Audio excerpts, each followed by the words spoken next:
తల మీద చెయ్యి వేసి బొట్టు పెట్టినా, తాళి బొట్టు మెడను కట్టి బొట్టు పెట్టినా, తల మీద చెయ్యి వేసి బొట్టు పెట్టినా, తాళి బొట్టు మెడను కట్టి బొట్టు పెట్టినా, సన్ని కళ్ళు తొక్కినా సప్త పదులు మెట్టినా, సన్ని కళ్ళు తొక్కినా సప్త పదులు మెట్టినా, మనసు మనసు కలపడమే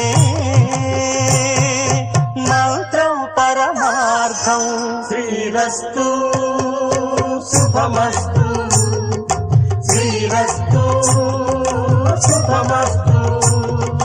శ్రీకారం చుట్టుకుంది పెళ్లి పుస్తకం, ఇక ఆకారం